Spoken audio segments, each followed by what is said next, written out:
तर मित्रांनो, कसे आहात सगळे? बरे आहात ना? आज आपण बघूया ठरलं तर मग या मालिकेचा आजचा म्हणजेच 22 जानेवारीचा एपिसोड. एपिसोडच्या सुरुवातीला आपल्याला दाखवतात की सायली आणि अर्जुनला अखेर सुमन सापडते. अर्जुन दरवाजा तोडून आतमध्ये जातो आणि बघतो की सुमन तिथे बसलेली असते. सुमन त्यांना बघून रडायलाच लागते ढसाढसा. तिला हे विश्वासच बसत नसतो की तिला कोणतरी सोडायला आलंय. ती सायलीला मिठी मारते आणि म्हणते मला इथून घेऊन जा आणि सारखी म्हणते मला भीती वाटते, प्लीज मला भीती वाटते. इकडे सगळे सुभेदार काळजीमध्ये असतात. अर्जुन आणि सायलीचा फोनच लागत नसतो. दोघं नेटवर्क क्षेत्राच्या बाहेर असतात.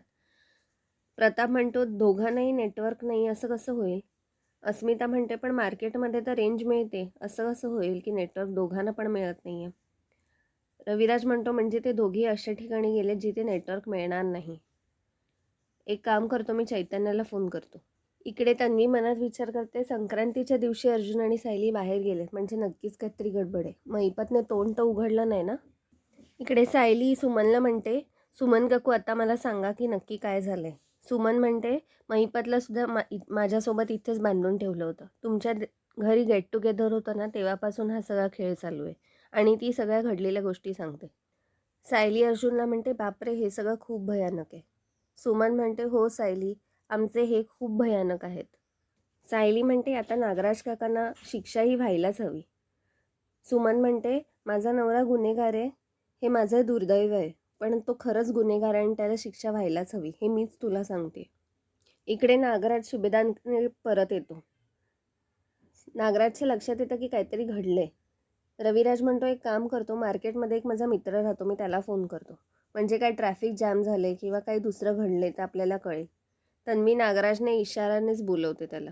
तन्वी म्हणते अर्जुन आणि सायली गायब आहेत आणि त्यांचे फोनही लागत नाही आहेत.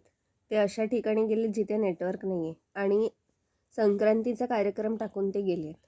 नागराज म्हणतो बापरे म्हणजे काहीतरी गडबड आहे, मी आलो थांब. सायली म्हणते आपण आत्ताच्या आता पोलिसांना फोन करून सांगूया. अर्जुन म्हणतो आता पोलिसांना फोन करून उपयोग नाही आहे, कारण नागराजने 3 गुन्हे केलेत, फक्त 2च नाही. बायकोला मारहाण तर केलीच आहे आणि किडनॅपिंगचे गुन्हे आहेत, पण एक गुन्हा मोठा जो त्याने अपघाताचा केला आहे, पण त्याच्यासाठी आपल्याकडे पुरावे नाही आहेत, त्याच्यामुळे आपण आत्ता त्याला पोलिसात देऊ शकत नाही. सायली म्हणते एक काम करूया, मग ह्या सगळ्यात आपण आपल्या सर्वात मोठ्या शत्रूची मदत घेतली तर, म्हणजेच महिपत शिकरे. आपण असं सांगायचं की सुमन काकूला महिपत शिकरेने बांधून ठेवलं होतं. आणि सायली सगळा पुढचा प्लॅन सांगते. नंतर आपल्याला दाखवतात की सायली आणि अर्जुन सुभेदारांच्या दारात येऊन उभे राहतात हसत हसत. सगळे सायली आणि अर्जुनला ओरडायला लागतात. प्रताप म्हणतो अगं असं गायब होण्याआधी आम्हाला एकदा तरी सांगायचं, हे काय आहे? प्रतिमा म्हणते तुम्ही दोघे असे हसताय काय? अर्जुन आणि सायली मागे वळतात आणि सुमन काकूला पुढे आणतात.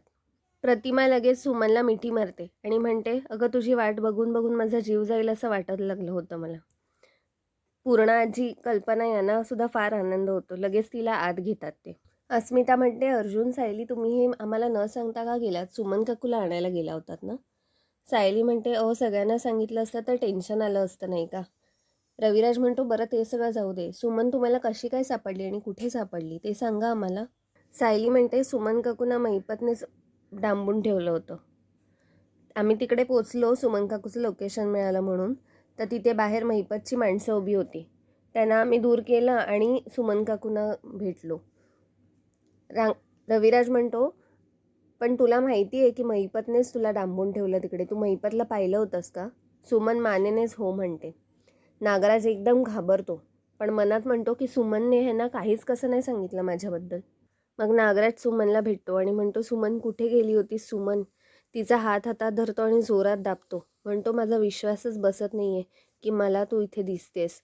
मी रोज झोपलो आणि की डोळे लागला की मला तुझं स्वप्न पडायचं, पण डोळे उघडले की बघतो तू माझ्याजवळ नसायचीस. सुमन कुठे गेली होतीस सुमन? नागराजचं सगळं हे नाटक बघून अर्जुनला खूप राग येत असतो, पण तो काहीच बोलत नाही. मित्रांनो आजचा भाग इथेच संपला. पुढील भागात आपल्याला दाखवतात की नागराज हळूच सुमनला म्हणतो की आता गप्प बसली आहेस ना तशीच गप्प बसून राहा, जास्त डोकं लावू नकोस स्वतःचं आणि माझं नाव पुढे काढू नकोस. नंतर अर्जुन नागराजला बाहेर घेतो आणि म्हणतो की नागराज काका तुझ्या फोनवरती हा एक व्हिडिओ आलेला, तो तुझ्याकडे कसा आला ते मला जरा विचारायचं होतं. नागराज म्हणतो काय, कोणता व्हिडिओ? मग अर्जुन सुमनचा किडनॅपिंगचा व्हिडिओ नागराजला दाखवतो आणि नागराज तो व्हिडिओ बघून एकदम घाबरून जातो. मित्रांनो, तुम्हाला आजचा भाग कसा वाटला आहे कमेंट्समध्ये नक्की कळवा. आपण भेटूया पुढच्या भागात. तोपर्यंत बघत राहा ठरलं तर मग, आणि व्हिडिओला लाईक, शेअर आणि सबस्क्राईब करायला विसरू नका. बाय.